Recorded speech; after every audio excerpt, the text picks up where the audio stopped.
नमस्कार, मैं हूँ कामिनी और आज हम विटामिन ए के बारे में बात करने वाले हैं।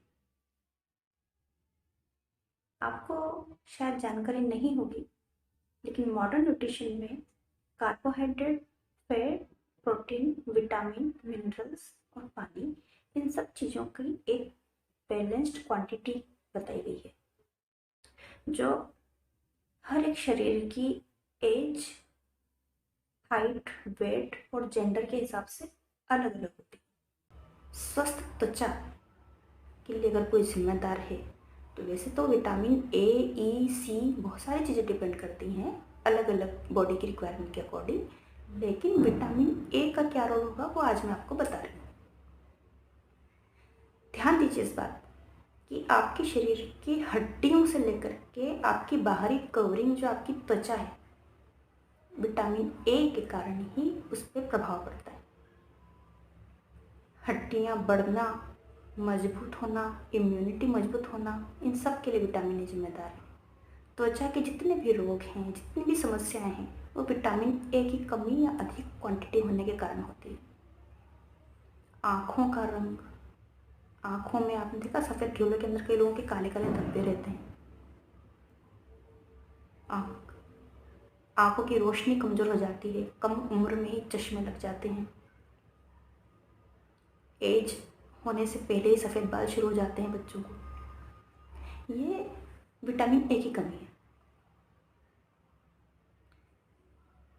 गंजापन, बाल झड़ रहे हैं, स्किन में बार बार कुछ ना कुछ प्रॉब्लम्स आ रही हैं, त्वचा रूखी है, पिंपल्स आ रहे हैं, बहुत सारी ऐसी समस्याएं होती हैं। स्किन की जितनी भी प्रॉब्लम है, आँखों की जितनी प्रॉब्लम्स हैं, त्वचा की, आँखों की, हड्डियों की, दांतों की, इस तरह की जितनी भी चीज़ें हैं, विटामिन ए की कमी ही इनके कारण और इनके निदान के लिए मानी जाती है।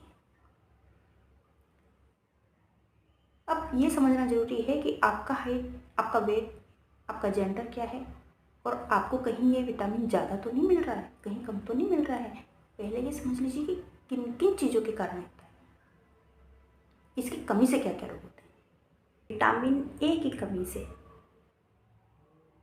कई तरह की शारीरिक, आँखों की, त्वचा की, बालों की और हड्डियों की समस्याएं होती हैं। अब ये किन किन चीज़ों में पाया जाता है? अगर हम फल की बात करें तो पपीता, केला, चीकू, ऐसी कई चीज़ें हैं जिनसे विटामिन ए हमें मिलता है। सलाद की बात करें तो गाजर, चुकंदर, शलजम सबसे बेस्ट माने जाते हैं विटामिन ए के लिए। अगर अनाज की बात की जाए तो जितने भी खड़े अनाज हैं वो सब विटामिन ए से भरपूर होते हैं। दूध सबसे बेस्ट, दूध या दूध से बने हुए जितने भी पदार्थ रहते हैं उनसे विटामिन ए तो मिलता ही है। इसलिए आपने लोगों को देखा होगा चेहरे पे मलाई लगाते थे, दूध लगाते थे, दही लगाते थे, क्योंकि विटामिन ए की कमी अंदर से भी पूरी हो और बाहर से भी पूरी हो। त्वचा की ऊपरी सतहों को भी विटामिन ए की रिक्वायरमेंट होती है। अब आप ये देखिए कि फल हो गए, सब्जी हो गई, सब्जियों में बीन्स में मिलता है, जितनी भी तरह की बीन्स हैं विटामिन ए तो होता ही है उसमें।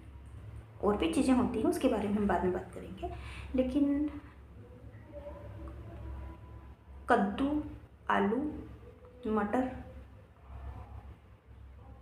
बीन्स, इन सब चीज़ों में विटामिन ए भरपूर होता है। लेकिन कई बार हम ये चीज़ें खाने के साथ साथ में और भी कई चीज़ें ले रहे होते हैं जिनसे विटामिन ए मिलता है। तो जब 1 ग्राम से ज़्यादा क्वांटिटी हो जाए, अगर लेडीज़ है तो 700 माइक्रोग्राम की रिक्वायरमेंट होती है, जेंट्स है तो उसे 900 माइक्रोग्राम की रिक्वायरमेंट होती है। ये लगभग 1 ग्राम मान लीजिए। मैंने डिस्क्रिप्शन में एक लिंक भेज रही हूँ, उसमें सारे डिटेल्स लिखा हुआ है कि 1 ग्राम में कितना मिलीग्राम होगा, 1 मिलीग्राम में कितना माइक्रोग्राम होगा, उनका फार्मूला क्या है, उसको किस तरह से लिखा जाता है, वो आप इसमें पढ़ लीजिएगा उसे ओपन करके। अब आप इसमें ये चीज़ देखिए कि आपने विटामिन ए ले तो लिया, लेकिन इसकी ज़्यादा क्वांटिटी हो गई तो आपको आर्थराइटिस हो जाता है। आपके शरीर में जितने भी जॉइंट्स हैं उसमें पेन शुरू हो जाएगा, हड्डी बढ़नी शुरू हो जाएगी अचानक से, क्योंकि कैल्शियम ज़्यादा हो रहा है, सॉरी विटामिन ए भी ज़्यादा हो रहा है। कैल्शियम तो होता ही है, विटामिन ए की क्वांटिटी ज़्यादा हो जाने से ये सारी चीज़ें होती हैं। और भी बहुत सारी चीज़ें होती हैं। विटामिन ए एक ग्राम की क्वांटिटी में एक बॉडी में रिक्वायरमेंट है हर डे, प्रतिदिन। अगर आप एक गाजर खाते हैं इट्स सफिशिएंट, अगर आप दूध ले रहे हैं या एक कटोरी दही खा रहे हैं इट्स सफिशिएंट क्वांटिटी। भारतीय जो खाना है वो बहुत साइंटिफिक तरीके से बनाया गया है। मैं आपको ये जानकारी दे दूँ कि 5000 साल पहले जब आयुर्वेद को लिखा गया, लगभग 5000 साल से पहले की बात है, तो बहुत गहरे अध्ययन के साथ में इस चीज़ को स्टडी किया गया कि ह्यूमन बॉडी में क्या क्या परेशानियाँ आती हैं जो उसको 100 साल से पहले उसकी उम्र को ख़त्म कर देती। कई तरह के रोग हैं जिनका इलाज आयुर्वेद में लिखा हुआ है, और आज के समय में भी जो नई नई बीमारियाँ आ गई हैं उनका भी इलाज आपको उससे मिल जाता है। मॉडर्न न्यूट्रिशन और आयुर्वेद इन दोनों की एक बैलेंस कंडीशन को लेकर के हमें आज के समय में चलना है, क्योंकि हमारे शरीर के जो जैविक बदलाव हैं वो अभी तक नहीं हुए।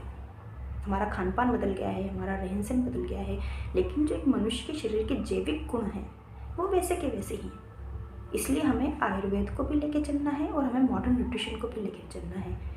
अगर आपको 100 साल की उम्र तक अपने शरीर को, अपने जीवन को लेकर के चलना है, सदुपयोग करना है, तो